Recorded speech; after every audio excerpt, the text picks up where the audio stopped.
Hello dear friends, आज आपण visualisation technique म्हणजे काय याच्यावरती बोलणार आहोत. What is mean by visualisation. Visualisation म्हणजे काय तर आपण कुठली तरी गोष्ट बघणे, ती कृती घडण्याच्या आधी सुद्धा त्या गोष्टीबद्दल विचार करणे. आपल्याला सगळ्यांना माहिती आहे विराट कोहली कोण आहेत बरं. ते he is a amazing cricketer and best cricketer in the world. What he do whenever he went for the matches, he goes for the matches, he first visualize all the things.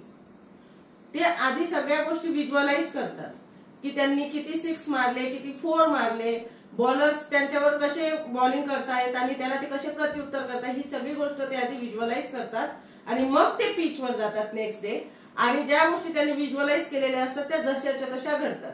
एवढी thinking power आपली strong आहे, आपल्या ब्रेनला तेवढे intuition strong जातात. जर तुम्ही एखादी गोष्ट हवी असेल आणि ती जर तुम्ही व्हिज्युअलाइज केली तर ती आपल्याला सहज मिळण्यापेक्षा व्हिज्युअलाइज करून अगदी सोप्या पद्धतीने आणि लवकर मिळते. ही फॅक्ट आहे. समजा आपल्याला फोन घ्यायचा आहे तर तो कुठल्या ब्रँडचा आहे हे तुम्ही व्हिज्युअलाइज करा. त्याचा कलर कसा आहे, तो कुठल्या ब्रँडमध्ये मोडतो, त्यात काय काय फीचर्स आहे, त्यात तुमचे पिक्चर्स कसे येत आहेत, तुम्ही त्यात कुठले सॉंग्स ऐकणार आहात, त्याचे किती जीबी आहे, हे सगळं तुम्ही आधीच व्हिज्युअलाइज करा. आणि जर तुम्ही ते खरंच मनापासून व्हिज्युअलाइज केलं आणि त्यावर ट्रस्ट केलं तर तुम्हाला हवा तोच फोन तुम्हाला मिळणार आहे. त्याचप्रमाणे जर तुम्हाला घर घ्यायचं असेल आणि तुम्हाला ज्या एरियामध्ये हवा आहे तो एरिया आधी व्हिज्युअलाइज करा. तिथे तुमचं कुठल्या माळ्यावर घर आहे, कुठल्या फ्लोअरला आहे, तुमच्या घराचा कलर कसा आहे, घरात कसं इंटिरियर केलेलं आहे, त्यात किती जण कामाला आहेत, किंवा कुठे तुमचं किचन आहे, किचनचं डेकोर कसं आहे, किती लोक तुमच्या पूजेसाठी आलेले आहात, तुम्ही त्यांना वेलकम करता आहात, तुम्ही पूजा करता आहात, हे सगळं आधी व्हिज्युअलाइज करा. आणि मी सांगते विदिन 8 डेज तुम्हाला तुमचा रिझल्ट मिळणार आहे जर तुम्ही ते प्रॉपर पद्धतीने व्हिज्युअलाइज केलं तर. व्हिज्युअलाइज करणे म्हणजे काय तर समजा 2 वेळेला आपण छान व्हिज्युअलाइज करू शकतो. एक झोपेतून उठल्यावर आणि झोपताना.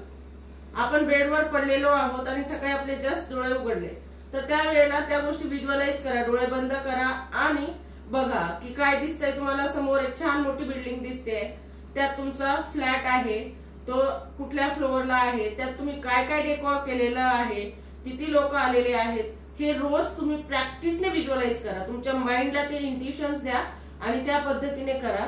तर बघा डिअर फ्रेंड्स, विदिन 8 डेज तुम्ही रिझल्ट बघू शकणार आहे. एवढी मोठी गोष्ट जर तुम्हाला लगेच व्हिज्युअलाइज करायला हार्ड होत असेल किंवा तुम्हाला असं वाटत असेल की इट इज नॉट ट्रू तर तुम्ही छोट्या छोट्या गोष्टींपासून स्टार्ट करा आणि हे तुम्हाला किती इफेक्टिव्ह आहे हे त्या लहान लहान गोष्टींमधून कळणार आहे. आणि जर तुम्हाला ते कळलं तर मला कमेंट बॉक्समध्ये कमेंट करून सांगा की yes it work for you. आणि जर तुम्हाला अजून डीप नॉलेज हवं असेल how to visualise each and everything and how we have to get it तर हे सुद्धा मी तुम्हाला माझ्या वेबिनार मध्ये सांगणार आहे जो 1 जूनला आहे सायंकाळी 7 ते 9 या दरम्यान. डेफिनेटली तुम्ही तो वेबिनार जॉईन करू शकता. त्यासाठी तुम्ही माझ्या व्हॉट्सअप लिंकवर जा जी पेजवर आहे माझ्या आणि तिथून व्हॉट्सअप ग्रुपला ऍड व्हा. तिथे तुम्हाला सगळ्या डिटेल्स मिळणार आहे. तर डिअर फ्रेंड्स, आपण उद्या परत भेटूयात एका नवीन विषयावर बोलण्यासाठी. हा विषय तुमच्यासाठी किती युजफुल झाला आहे हे मला कमेंट बॉक्समध्ये नक्की कळवा आणि व्हिज्युअलाइज करून बघा. तुम्हाला हवं त्या गोष्टी तुम्हाला व्हिज्युअलायझेशन टेक्निकने नक्की मिळणार आहेत. जर काही अडचणी असतील तर प्लीज कमेंट बॉक्समध्ये विचारा.